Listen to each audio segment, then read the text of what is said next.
My dear students, today's discussion topic is preparation of colloids. हम लोग discuss कर रहे हैं colloidal solution. Colloidal solution क्या होता था? Colloidal solution is a heterogeneous system consisting of one dispersed phase in the dispersion medium. Colloidal solution एक ऐसा सॉल्यूशन होता है जिसमें सॉल्यूट कॉन्टिन्यूसली मीडियम के अंदर घूमता रहता है. सॉल्यूट कॉन्टिन्यूसली मीडियम के अंदर स्प्रेडेड रहता है. सॉल्यूट कॉन्टिन्यूसली मीडियम के अंदर स्प्रेडेड रहेगा, डिस्पर्स रहेगा, मूविंग रहेगा. ना तो वो कंप्लीटली डिसॉल्व होगा, ना ही वो नीचे सेटल डाउन होगा. In spite of these two facts, the dispersed phase particles will be continuously dispersed in the dispersion medium. And I discussed the reason with you as well. That reason behind their continuous dispersion in the dispersion medium is that all the colloidal particles carry same charge. colloidal particles के ऊपर या तो positive charge होता है या negative charge होता है, लेकिन सब पे सेम चार्ज होता है. अगर कोलॉइडल पार्टिकल्स हैं तो सब पे पॉजिटिव चार्ज होगा या सब पे नेगेटिव चार्ज होगा. Due to the presence of the same charge they will repel each other, as we know very well, like charges repel each other. And due to the repulsions among the particles of the dispersed phase, they repel each other, and due to these repulsions they are continuously moving, they are continuously dispersing. Definition समझने के बाद कि particles dispersed रहते हैं, क्यों dispersed रहते हैं, ये भी समझा. फिर हमने डिस्कस की थी क्लासिफिकेशन ऑफ कोलॉइडल सॉल्यूशन में हमने classification depending upon the interaction of solute with the solvent discuss किया था. Lyophilic and lyophobic. लायोफोबिक में अगर आप सॉल्यूट को सॉल्वेंट के अंदर डालते हो तो वो डायरेक्टली कोलॉइडल सॉल्यूशन नहीं बनाता, लाइक मेटल्स एंड मेटल्स के sulphides we have already discussed. तो बेटा अगर वो कोलॉइडल सॉल्यूशन नहीं बनते डायरेक्टली, जिनमें सॉल्यूट और सॉल्वेंट में स्ट्रॉन्ग इंटरैक्शन नहीं है, उन टाइप के सॉल्यूशंस को आप कैसे प्रिपेयर कर सकते हो? That means how can we prepare lyophobic colloids indirectly by some other ways. So मेरा आज का जो टॉपिक है, जो डिस्कशन का, मुझे उन्हीं colloidal solutions को प्रिपेयर करना है which are not directly prepared like the lyophilic colloids. Lyophilic colloids में हम डायरेक्टली कोई भी पार्टिकल डिस्पर्शन मीडियम के अंदर डालते हैं and the colloidal solution is prepared because that particle on dissolving in the dispersion medium is continuously dispersed. But in the lyophobic colloids it's not that easy. आप gold को अगर किसी dispersion medium में डालते हो तो गोल्ड के particles continuously move नहीं करते. बट अगर कोलॉइडल सॉल्यूशन बनाना ही है गोल्ड का तो फिर कोई और तरीका तो सोचना ही पड़ेगा. आई होप आपको मेरा एम समझ आ गया होगा कि मुझे आपको सिखाना क्या है. हमने कोलॉइडल सॉल्यूशन समझा जिसमें पार्टिकल्स कॉन्टिन्यूसली मूव करते हैं सॉल्यूट के in the suitable dispersion medium. Colloidal solution की क्लासिफिकेशन थी interaction between the solute and solvent, lyophilic and lyophobic colloids. आपने ही कहा था कि लायोफोबिक कॉलॉइड्स को मैम हम बना नहीं सकते बिकॉज सॉल्यूट को अगर डिस्पर्शन मीडियम में डालते हैं तो वो डायरेक्टली पार्टिकल्स स्प्रेडेड अप नहीं होते. तो उन्हें बनाने के जो स्पेशल तरीके हैं, जो स्पेशल वेज हैं, वो मुझे डिस्कस करने हैं, right? So my first way of the preparation of lyophobic colloids or some colloids is chemical methods. Colloidal solutions को आप कुछ chemical reaction से बना सकते हो. Like first हम reaction करना चाह रहे हैं between arsenic oxide है and hydrogen sulfide है. आपको ऑब्जर्व हो रहा है कि दोनों कंपाउंड्स हैं हमारे पास. So what do you expect? Displacement of the anions. Arsenic will combine with the sulphur, hydrogen will combine with the oxygen. इसका अनायन ऑक्सीजन इसके साथ, हाइड्रोजन के साथ. इसका अनायन जो कि सल्फर है वो आर्सेनिक के साथ. फॉर्मूला आप बनाना चाहते हो, आर्सेनिक की वैलेंसी 3 एंड सल्फर की valency 2, and hydrogen will combine with the oxygen to form, arsenic will combine with the sulfur and hydrogen will combine with the oxygen. Arsenic sulfide is a colloidal solution. बेटा lyophobic कलॉइड्स के examples क्या होते हैं? Metals and metal sulphides. Metal के sulphides को आप directly बना नहीं सकते हो, तो उनको बनाने के लिए हमने पहला कौन सा केमिकल रिएक्शन किया है? Double decomposition reaction. Second is oxidation. ध्यान से समझिए ऑक्सीडेशन. SO2 के अंदर हमने डाला H2S. सल्फर सेपरेट हो गया with the removal of water molecules. Sulphur is a colloidal solution, so we can prepare the colloidal solution by the oxidation of hydrogen sulfide. Third, it is difficult to prepare the colloidal solution of gold by the lyophilic methods. By just dissolving the gold in the suitable dispersion medium, we cannot prepare gold solution. तो gold के solution को prepare करने के लिए हम reduction कर रहे हैं. रिडक्शन,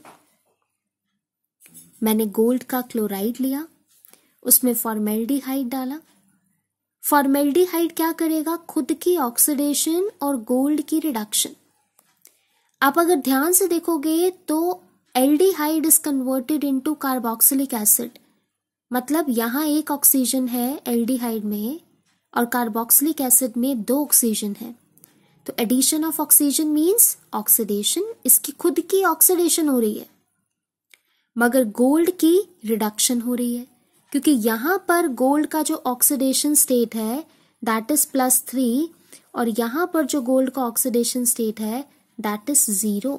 तो जब आप 3 से 0 पे जाते हो तो रिडक्शन होता है. जब आप 3 से 0 पर जाते हो तो रिडक्शन होता है. ठीक है. तो गोल्ड क्लोराइड से आपको गोल्ड का कोलॉइडल सॉल्यूशन प्रिपेयर मिल गया. अगर आप फेरिक क्लोराइड को वाटर के अंदर डालते हो तो ferric will combine with OH, hydrolysis will takes place. Ferric hydroxide will be prepared with the removal of hydrogen chloride, and ferric hydroxide is also a colloidal solution. हमने hydrolysis की, हमने reduction की, हमने ऑक्सीडेशन की, हमने double decomposition किया, arsenic sulphide बनाया, sulphur का कोलॉइडल सॉल्यूशन बनाया, गोल्ड का कोलॉइडल सॉल्यूशन बनाया, फेरिक हाइड्रोक्साइड का कोलॉइडल सॉल्यूशन बनाया with the help of chemical ways. Double displacement तो आई होप सबको क्लियर है. अनायंस को एक्सचेंज कर दो. Next is oxidation. सल्फर की अगर आप देखो तो यहां पर जो हमारे पास ऑक्सीडेशन स्टेट है वो क्या है? 0. यहां क्या है हाइड्रोजन सल्फाइड में? -2. तो H2S is converted into S. -2 to 0 sulphur की ऑक्सीडेशन हो रही है. नेक्स्ट में रिडक्शन है. गोल्ड +3 से 0 में कन्वर्ट हो रहा है. एल्डिहाइड खुद की ऑक्सीडेशन कर रहा है और गोल्ड क्लोराइड की रिडक्शन कर रहा है. Next is hydrolysis. किसी भी कंपाउंड को अगर आप वाटर में डालते हो और वाटर के H positive and OH negative ions reaction में पार्टिसिपेट करते हैं तो such type of reactions are known as hydrolysis. So we can prepare these 4 types of colloidal solutions which cannot be directly prepared by just dissolving these substances in the suitable dispersion medium. So chemical ways we have understood, right? Let's come to the second type, that how can we prepare the colloidal solution of gold metal once again, but now with some other way. And that method is known as electrical disintegration या फिर Bredig's arc method. ये जो method है Bredig's arc method या electrical disintegration, this is basically used to prepare some metals like gold, silver, platinum. इस type के metals के colloidal solution को प्रिपेयर करने के काम आता है ये मेथड। इजी है, पहले समझते हैं। एनसीईआरटी में फिगर नंबर 5.8 देखिए, आपको एक बीकर नजर आ रहा है। इस बीकर के अंदर ये जो शेडेड पोर्शन है, दिस इज आइस बाथ, मतलब यहां पर एक आइस प्लेस्ड है एक कंटेनर के अंदर। इस कंटेनर के अंदर एक और बीकर है। बीकर के अंदर हमारा सॉल्यूशन है, डिस्पर्शन मीडियम है हमारा, सिर्फ सॉल्वेंट है, कोई भी सूटेबल डिस्पर्शन मीडियम। सपोज मुझे गोल्ड का कोलॉइडल सॉल्यूशन बनाना है, तो मैंने यहां पर 2 मेटल की इलेक्ट्रोड्स ले ली। इलेक्ट्रोड्स मैंने ली, अगर मुझे गोल्ड का बनाना है तो मैं गोल्ड की इलेक्ट्रोड्स लूंगी, अगर मुझे सिल्वर का बनाना है तो मैं सिल्वर की इलेक्ट्रोड्स लूंगी, अगर प्लैटिनम का बनाना है तो मैं प्लैटिनम की इलेक्ट्रोड्स लूंगी। मैंने यहाँ आइस बाथ रखा, आइस बाथ के अंदर एक और बीकर रखा। बीकर में जो स्काई पोर्शन तुम्हें नजर आ रहा है, ये डिस्पर्शन मीडियम है, मतलब सिर्फ और सिर्फ सॉल्वेंट है। इस सॉल्वेंट के अंदर 2 मैंने मेटल की रोड्स को डिप कर दिया, राइट। और इन इलेक्ट्रोड्स को, जो गोल्ड की इलेक्ट्रोड्स हैं, इनको मैंने बहुत ज्यादा इलेक्ट्रिक आर्क से कनेक्ट कर दिया। Electric arc means electricity. Electric arc is stuck. ये जो आपको नजर आ रही हैं, लाइक ये जो आपको ये जो कर्ल से नजर आ रही हैं, these are the electric arcs, मतलब मैंने इलेक्ट्रिसिटी अप्लाई कर दी in the electrodes of the metal, which electrodes are dispersed in the dispersion medium. जैसे ही मैंने यहाँ पर बहुत हाई इलेक्ट्रिक वोल्टेज अप्लाई की, इलेक्ट्रिसिटी अप्लाई की, तो ये उस हाई इलेक्ट्रिसिटी से जो इतनी हीट प्रोड्यूस हुई, उस हीट की वजह से ये मेटल की इलेक्ट्रोड्स थोड़ी सी इवेपोरेट हो गई, वेपोराइज हो गई। These metal electrodes starts converting into its vapours. Due to the intense heat produced by the electric arc, these metal rods starts converting into some vapors. They starts forming some vapors. Now these vapors gaseous form में है। ये vapors ये ice bath के ऊपर यहाँ आसपास condense होने लगेंगे, इकट्ठे होने लगेंगे। ये जो मेटल के वेपर्स इकट्ठे हुए हैं आइस बाथ के पास, now these particles will lie in a colloidal range. On dissolving these colloidal particles in the suitable dispersion medium now will form the colloidal solution very easily. तो मैंने सबसे पहले क्या किया, मैंने एक कंटेनर लिया, कंटेनर में आइस बाथ लिया, उसके अंदर एक और बीकर प्लेस्ड किया जिसके अंदर कोई सूटेबल डिस्पर्शन मीडियम है। डिस्पर्शन मीडियम के अंदर मेरे को जिस भी मेटल का कोलॉइडल सॉल्यूशन बनाना है, वो मेटल की रोड्स हमने डिप कर दी। Then these metal electrodes are connected with the high electric arc. Electricity से कनेक्ट कर दिया गया, हाई वोल्टेज अप्लाई कर दी गई। जैसे ही मैंने इलेक्ट्रिक आर्क को हाई पोटेंशियल से कनेक्ट किया, इलेक्ट्रिसिटी अप्लाई होते ही हीट प्रोड्यूस होने लगी और उस हीट प्रोड्यूस होने से मेटल की रोड वेपोराइज होने लगी। These vapours of gold will start aggregating और condensing at the surface of the ice bath. Now these particles of the gold will lie in the range of 1 nanometer to the 1000 nanometer, which will form colloidal solution on dissolving in the suitable dispersion medium. Earlier,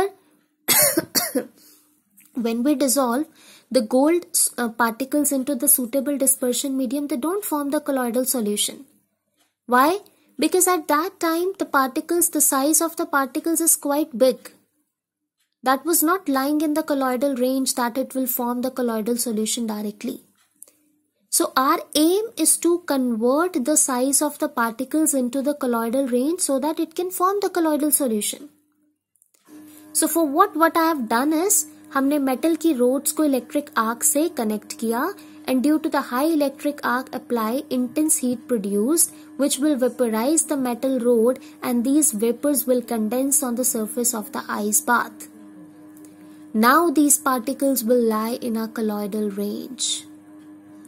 अब इन particles को अगर आप किसी dispersion medium में डालोगे तो वो फटाफट से colloidal solution बना देगा. Okay my dear students? I hope it is clear now. कुछ भी नहीं किया. पहला केमिकल मेथड, रिएक्शंस कराई थी, फिर जिस मेटल को बनाना था उसको डिस्पर्शन मीडियम में डाला और आसपास आइस रखी हुई है. मेटल की इलेक्ट्रोड्स को डिस्पर्शन मीडियम के अंदर डालो, उस मेटल की इलेक्ट्रोड्स पे इलेक्ट्रिसिटी अप्लाई करो, हीट प्रोड्यूस होगी, मेल्ट होगा तो वेपर्स बनेंगे तो आइस पे इकट्ठे हो जाएंगे. वो जो पार्टिकल्स अब इकट्ठे होंगे they will lie in a colloidal range. उसको डाल दो किसी colloidal solution में, गोल्ड का colloidal solution ready. The second process we have discussed is electrical disintegration method or Bradig's arc method. My dear students, third chemical method, third preparation of colloidal solution, two of them I have already discussed, chemical method and electrical disintegration. My third topic is, third preparation of colloidal solution is peptization. Very important indirect question आता है peptization पर. Peptization, आपको समझ में ही क्या आ रहा है peptization से? बेटा कहीं बार बनाना तो colloidal solution है, confirmed है. अगर मान लो आपने एक बीकर लिया, बीकर के अंदर आपने डिस्पर्शन मीडियम डाला, उसके अंदर आपने एक सब्सटेंस डाला जिसका कोलॉइडल सॉल्यूशन बनाना है, मगर वो सब्सटेंस जाकर नीचे बॉटम पर सेटल हो गया, मतलब उसने तो प्रेसिपिटेट बना दिया क्योंकि उसका साइज बहुत बड़ा होएगा, कोलॉइडल सॉल्यूशन तो नहीं बना. तो प्रेसिपिटेट को जब हम कोलॉइडल सॉल्यूशन में कन्वर्ट करते हैं, उस हेल्प से जब ये कोलॉइडल सॉल्यूशन बन रहा है from the precipitates, such process is known as peptization. We will prepare the colloidal solution from the freshly prepared precipitates. That process is known as peptization. बनाना कोलॉइडल सॉल्यूशन ही है. किससे बनाना है? फ्रेशली प्रिपेयर्ड प्रेसिपिटेट से. And such process is known as peptization. कैसे बनाना है, कैसे बनेगा, कैसे होगा, we'll discuss. होता क्या है पेप्टाइजेशन? कोलॉइडल सॉल्यूशन को बनाना. किससे बनाना? जो पार्टिकल्स हैं नीचे बॉटम पे सेटल्ड हैं, जिनका साइज बहुत बड़ा है. अच्छा, अगर तुम ना भी केमिस्ट्री के पॉइंट ऑफ व्यू से सोचो तो जो पार्टिकल्स नीचे सेटल्ड हैं उनका साइज बहुत ही ज्यादा बड़ा है ना? तो आप क्या चाहते हो कि आप उन कोलॉइडल पार्टिकल्स को डिस्पर्स्ड करा पाओ, मूव करा पाओ. वो कब घूमेंगे मीडियम के अंदर? जब उनका साइज पहले से थोड़ा सा छोटा हो जाएगा, क्योंकि बड़ा साइज होने के कारण particles are settled at the bottom only. What we want is, we want that breaking of bigger size particles into the smaller size particles so that they will immediately form the colloidal solution. वो करना कैसे है आइए जरा सीखते हैं. First of all हमने क्या किया,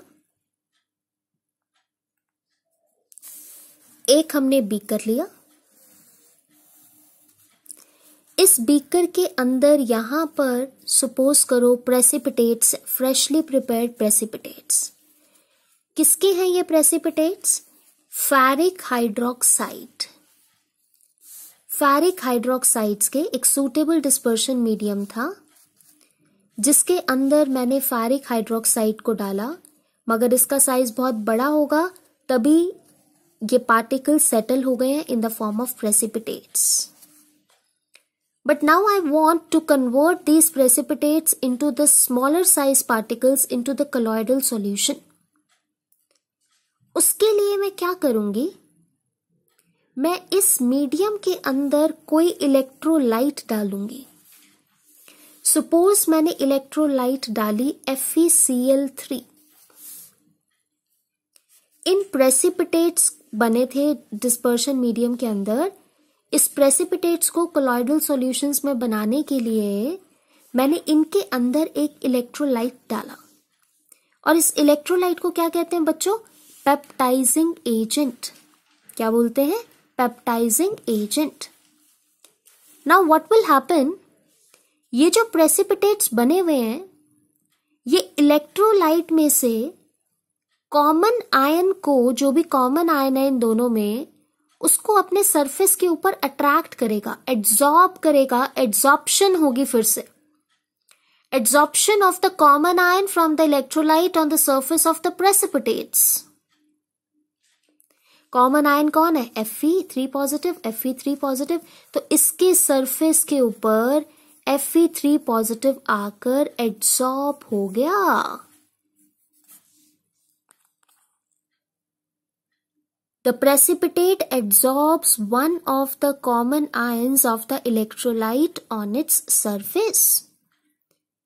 Precipitates of ferric hydroxide has adsorbed the Fe3 positive ion from the electrolyte. Now what will happen? These precipitates will be carrying now positive charge, क्योंकि इन्होंने कौन से ion को adsorb किया है, Fe3 positive. Now these particles will carry positive charge. These precipitates will carry positive charge. Due to the presence of the same positive charge on all the precipitates, they will start repelling each other. And due to the repulsions, they will start moving and they will breaking down into its smaller particles. Now these smaller particles will lie in a colloidal range. ऊपर भागने लगेंगे अब वो छोटे छोटे particles, disperse होने लगेंगे। Colloidal solution is ready my dear. दोबारा देखिए, सबसे पहले क्या लिया, बीकर। एम क्या है पेप्टाइजेशन का, प्रेसिपिटेट्स जो नीचे बैठे हैं उनका साइज बड़ा है, किसी तरीके से उन पार्टिकल्स के साइज को छोटा करना है ताकि वो ऊपर आए पार्टिकल्स छोटे वाले और कॉन्टिन्यूसली घूमने लगे और कोलॉइडल सॉल्यूशन तैयार हो जाए। मेन जो एम है, बहुत सिंपल लैंग्वेज में मैंने बता दिया। अब वो कोलॉइडल सॉल्यूशन प्रिपेयर कैसे करोगे बताओ, इलेक्ट्रोलाइट डालो। कौन सा इलेक्ट्रोलाइट डाला, FeCl3। प्रेसिपिटेट्स क्या करेंगे, they will absorb one of the common ion from an electrolyte. So अभी जो प्रेसिपिटेट्स हैं FeOH होल थ्राइस के, इन्होंने Fe3 पॉजिटिव को एब्जॉर्ब किया। Due to the absorption all the precipitates will carry now positive charge, they will repel each other. Positive charge सब पे आने की वजह से क्या होगा, रिपल्शंस। रिपल्शंस होंगी तो भागेंगे, भागेंगे तो थोड़ा सा तो साइज छोटा होगा, they will move to the colloidal solution.